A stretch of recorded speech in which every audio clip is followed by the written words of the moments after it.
you know what it is. Random Meetup Podcast. You got Big Rudy P. You know what I'm saying? We got doggone the Mutate God, man. So it's just us. We just doing it. We just randomly meet up, man, you know. So, man, Rudy, man, I've been had a question for you, man. What's happening? What made you, man, transition from the sneaker game? Because you had the sneaker documentary out in 2019. Mm-hmm. And it was crazy. I watched it and enjoyed it. It helped me through the pandemic. You know what I'm saying? It was long enough. Yeah.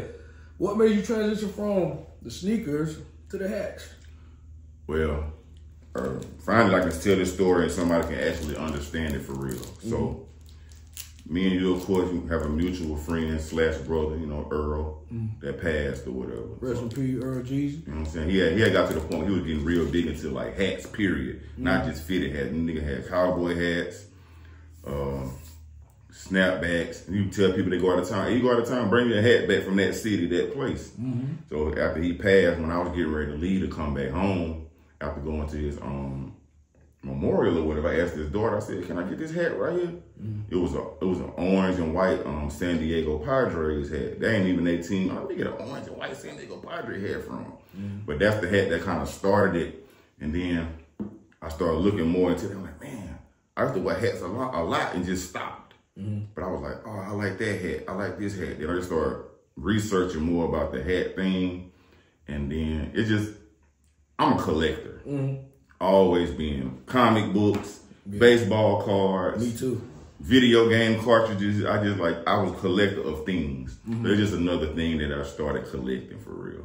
And just got into it real heavy like the last year and a half. Cause I was just buying the hats and wearing them. Then I was like, I should show some of these hats on YouTube. Went crazy. Nuts. Went crazy. That's crazy. So, by you being a collector, what's your, right now, what would you say your favorite 5 hats you got? Favorite 5. All right, these 5 I probably haven't worn yet because I'm like, I be particular about when and where to wear stuff. I got a Brooklyn Dodgers hat that I really, really like a lot. I got dang, that's a tough question because I can't see them in hand. I got a New York Mets. I actually showed in a video I dropped yesterday. Rudy P Talks Caps on YouTube. But it's the basic New York Mets color, the blue with the orange NY, but the underneath the brim is pink. I remember. It's like that's like a big thing. I did the video yesterday with all my pink bottom hats. So that's 2. I just got a traditional on-field Chicago Cubs with the C on it. It's just like traditional. It kind of goes for everyday wear. Every day, it's an everyday wear.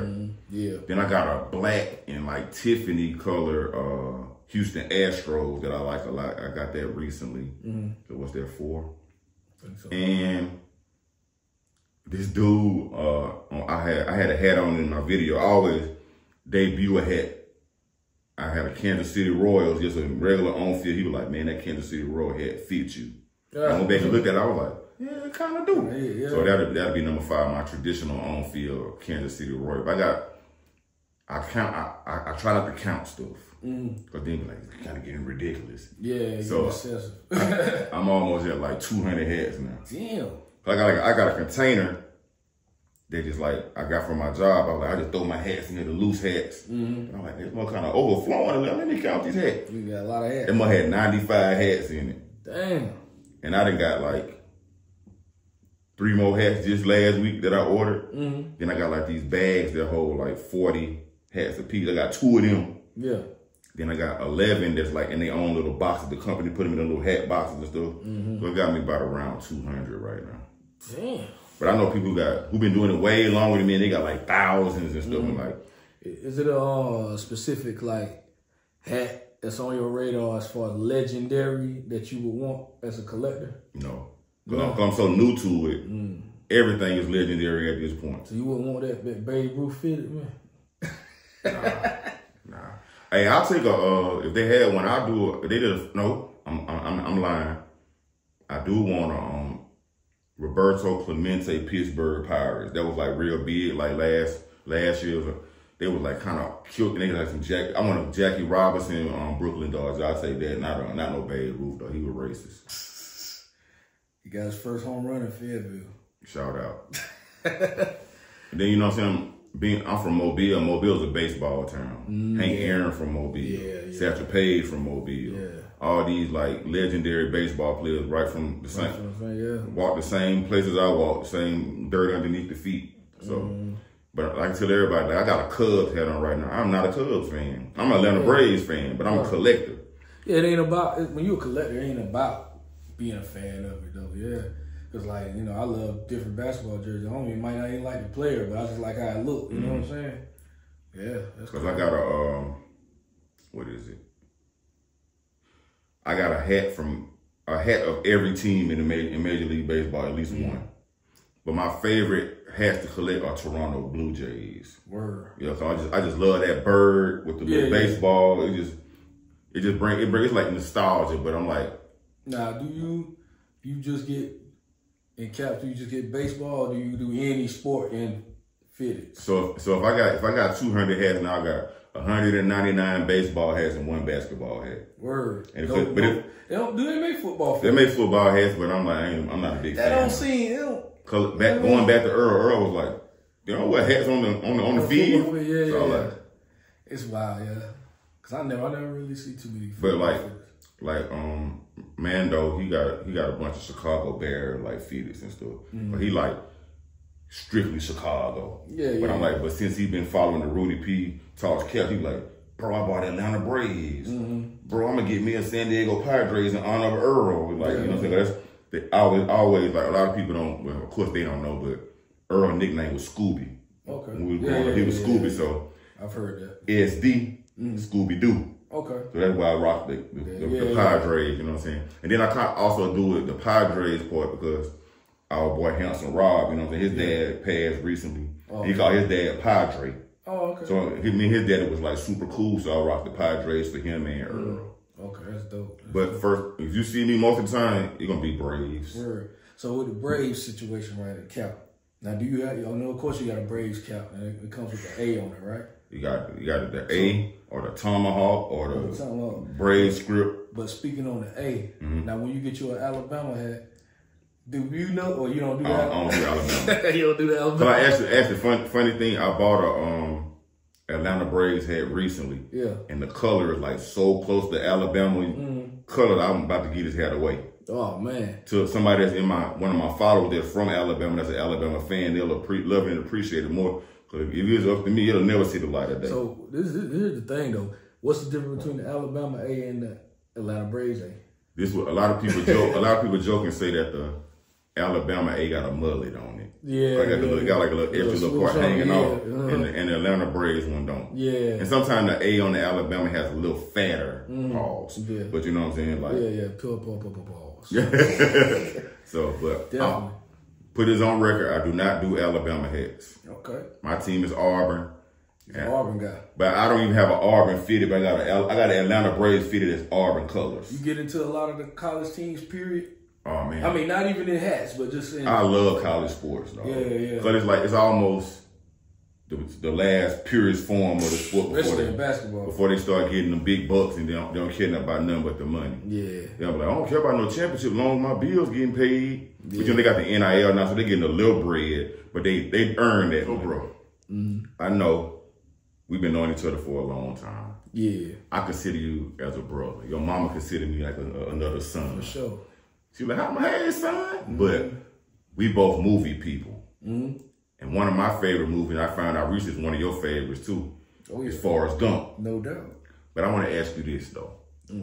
I've always joked with people, but the more and more, I'm a big person. I'm big on researching. So I look at the movie different every time I watch it now. Because I tell people that Jenny was the villain in Forrest Gump. Oh yeah. To me, it wasn't really a quote unquote villain or bad guy.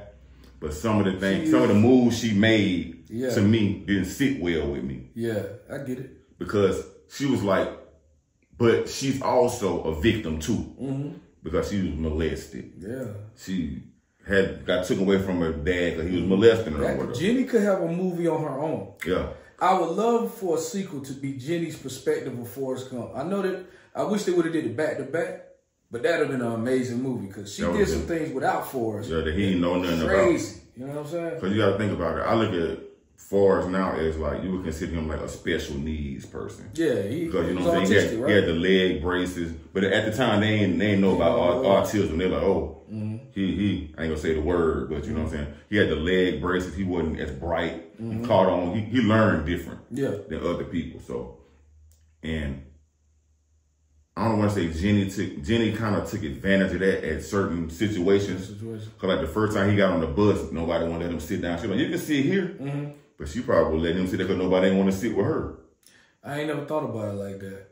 Maybe. Like, why ain't nobody sit with her? She was young, too. Yeah. So it could have been just, you know, at that age, like, I ain't going to sit with no girl.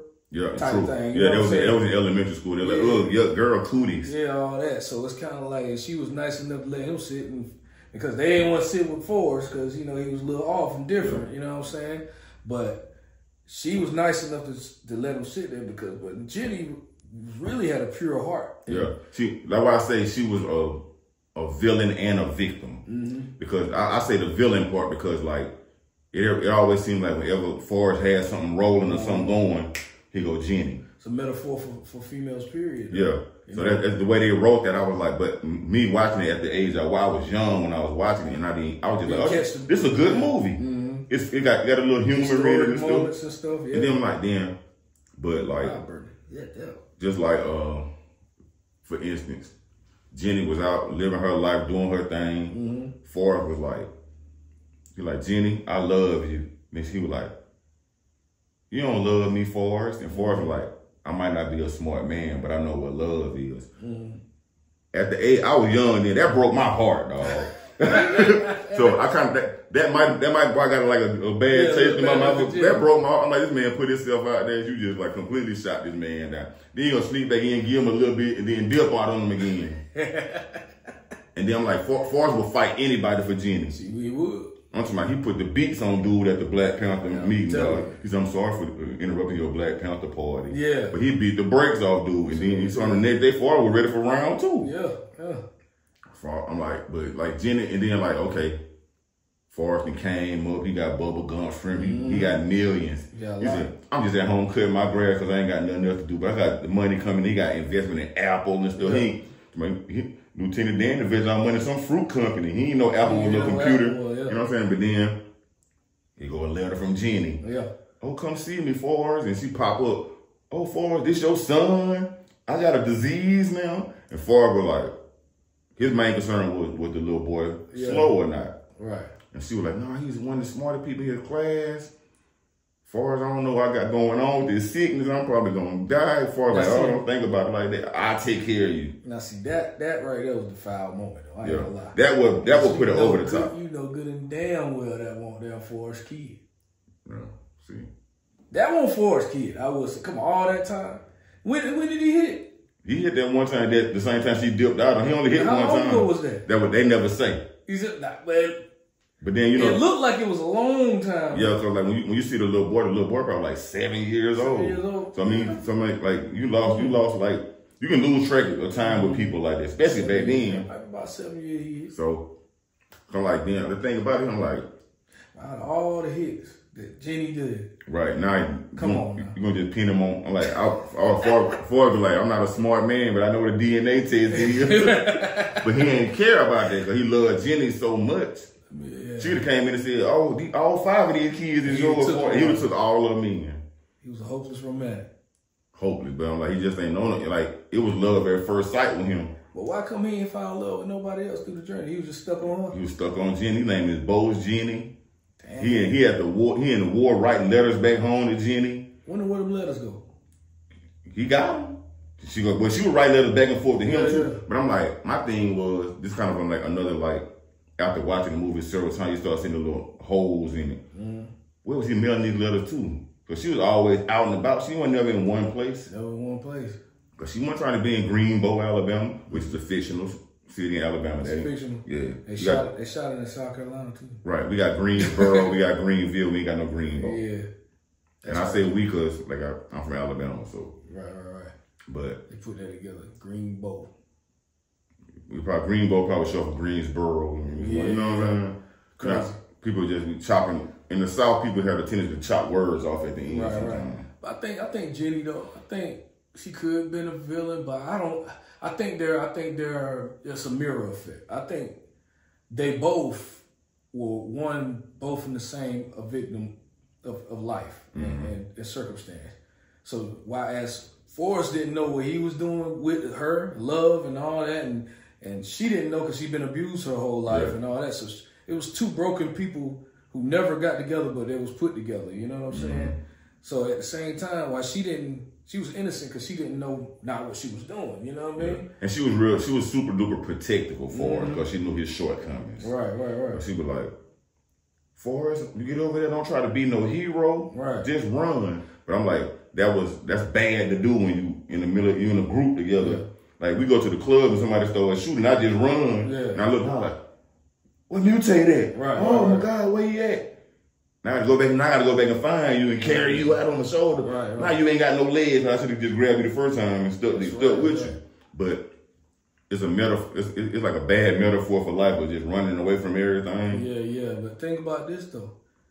As Forrest he had the best terrible life ever. Man, this dude's life was exceptional. But Jenny had the worst terrible life ever. Yeah.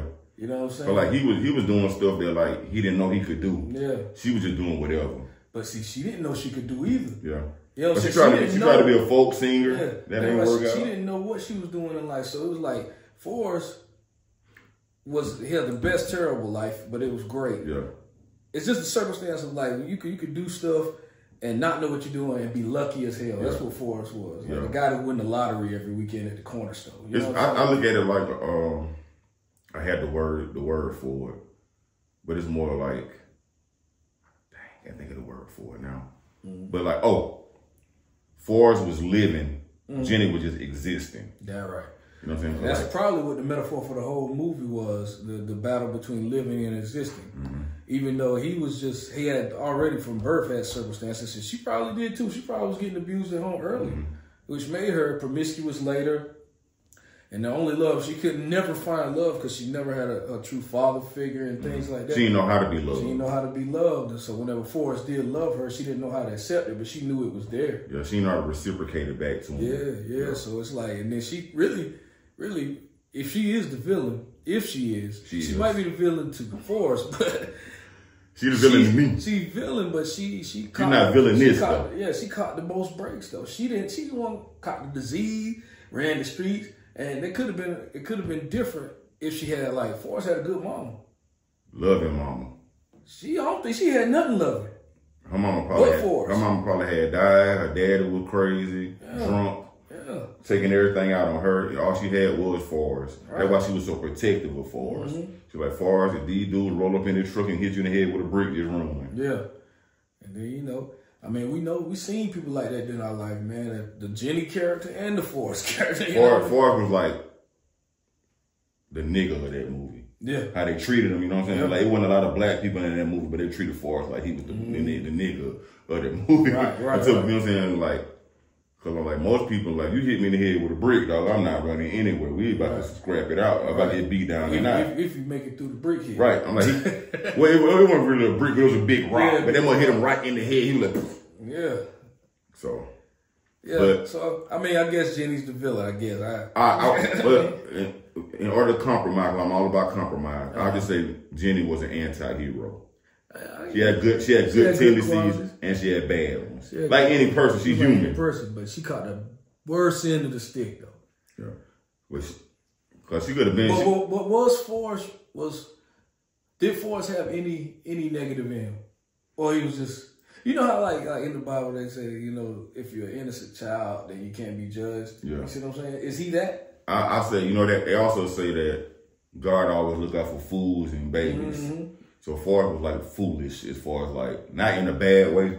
His mental state was of a child. Yeah. Cause like, but that's not his own fault. He didn't ask to be that way. Yeah. He just happened to be that way. But like we talked about off camera last week, This man Forrest lived so many lives inside of one life. Yeah, he did, bro. This man was in the military. This man played football. This man was ping pong champion. Right. This man went to the White House several times for a different award. Right. War hero. Yep. Successful business owner. Shares in Apple. All that. So Forrest was one of the people that one of them right places, right time. Like I said, Forrest is Master P. White Master P. Because P did everything in life that you can do as a black man. All the dreams we wanted ever, Master P done did them all, man. Shout out to that Master P and Snoop was suing Walmart and like some of these big okay, so what happened was, they got the Snoop cereal. Mm-hmm. A lot of companies like Post and some of the biggest cereal companies wanted to buy it. Mm-hmm. But they wanted to remain, Master P wanted to remain independent. Y'all can distribute it for us, but y'all can't buy it. So they was like, okay. So Walmart didn't want to do with it at first. Mm-hmm. But they saw it was making moves a little bit. So they was like, all right, bet. We'll take a couple pallets. Mm-hmm. So boom. They're like, all right, cool. They send the pallets out, get the cereal in the store. Master P go to the store. No cereal on the shelf. He probably think, oh, we just sold out. Yeah. They be like, hey, y'all got that Snoop cereal? They were like, Snoop cereal? What is that? So they come to find out all the cereal they sent them was just in the back of the warehouse, just still sitting on them pallets. They wouldn't put it on the shelf. Wow. So they actually end up getting in partnership with Post. So Post is like the distributor for Snoop cereal. But you got the Brodus food company and everything. Yeah. So, but they still were doing the same thing. That's why they suing them, because they getting this Costco, all these places, they getting the cereal and not putting it on the shelf. That's crazy. But I'm like, you talked about that too. When we were talking about how people can have like Fruit Loops and you got Fruit O's and Fruit Rings. They all taste kind of similar, but not like the original. And then we also said that these cereals probably all being made in the same place. Yeah, they are. Yeah. Because you just can't be like, I'm gonna just come out with my own cereal like they did. They did it. Yeah. But they got money to do stuff like that. Yeah. I mean, you can't be like, you coming out with Mutate O's tomorrow. Yeah, I might though. You never know. Hey, you never know. But at a certain point, we gotta get that distribution for it or whatever. Yeah. Because these people you gotta have somebody gotta make the cereal. You gotta make it. You know what I mean? Gotta make it. So yeah, it's kind of sad, man. Like, it's just, and I ain't gonna get all racial and everything, which that's the premise of a lot in America. Niggas. Get you a bowl of niggas. You gotta eat it with chocolate milk. Yeah, only chocolate milk. But I think when you're independent, it's just like in any other game. It's kind of like if you rage against the machine's gonna rage against you. And if they can't have their dirty mitts in it, they're always gonna be upset that they can't be involved in something that's moving strong without them. And it's like, if you don't play their game, then they just do dirty stuff. Like say, they keep the pallet in the back just so it won't sell at all, so they can go back to the company and say, y'all losing money, keep buying this, ain't nobody buying it. Ain't nobody buying it, but I'm like, they can't buy it, it ain't out there. Right, so I don't know, we gotta start supporting our independent people, man, and people that's doing their own thing, man, and really keep that hustle alive and really pay attention. And then, that goes back to even more so, we should be, P's an advocate for independency, man. We should be opening up our own grocery stores more for our own people. Our own neighborhoods and communities. Yeah, we should be. They make that hard for you too, though. Yeah, but you got to be smarter than the average bear. You see, historically, we can't keep putting ourselves out there as the face until we got everything signed, sealed, and delivered, and then we like, hey man, it's me the whole time. You know what I mean? Go get into the real estate side of it, so when you put your store out, they won't be buying you out because of it's on somebody else's owned land. Yeah, they can't force you renting their store. Yeah, you don't want to be renting. You ever heard of Exotic Pop? Mm-hmm. Like I like Exotic Pop. I'm like, what's this? Like soda company, whatever. Woo. Then come to find out, like you said, don't put your face on it at first. Come out later, Lil Flip was involved in it. He like one of the main people that's involved in it. But I'm like, that might have been a turnoff for some people. But they wanted to get the product out there first. Right. So they can be like a lot of people Like this hoodie I got on, this is my homeboy clothing line or whatever. Shout it out. You know what I'm saying? Feel the Breeze clothing, you know what I'm saying? My boy Carlos, you know what I'm saying? Southern Breed, you know what I'm saying? But a lot of people see me with it on, they be like, oh, that's your new hoodie you got? I'm like, nah, this my partner brand. They be like, oh, okay, I thought it was yours. I was gonna buy it because it was you. Well, buy it because it's him. I'm like, I supported him. You should too. Yeah, if I think you like it, don't let it not be in mine stop you. I'm not losing no money. Right. Because I'm investing in him by wearing his stuff. Right. But people's like, they so iffy with stuff like that. Cause I'm like, I was at work the other day. I know I had on at least 3 different brands that wasn't mine. Yeah.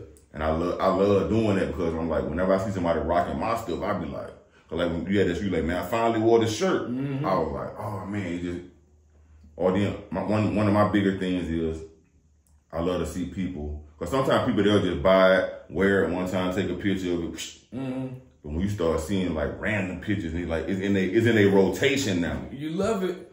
And you know, it's crazy, but you love it when it's old on a person. Yeah. You know what I'm saying? Be like, damn, it's wore out, man. Time for another one. Right. You know what I mean? You love that feeling. I got a homegirl, she had a straight face mouth, them was cracking all up. I said, hey, it's time to upgrade, you know what I'm saying? She's like, I'm gonna get one. I'm like, appreciate it, you know what I'm saying? I've done for that same person, I'll try like new designs with older logo, like Go Be Great. I redesigned it. And she be like, that straight face mafia is class. Yeah.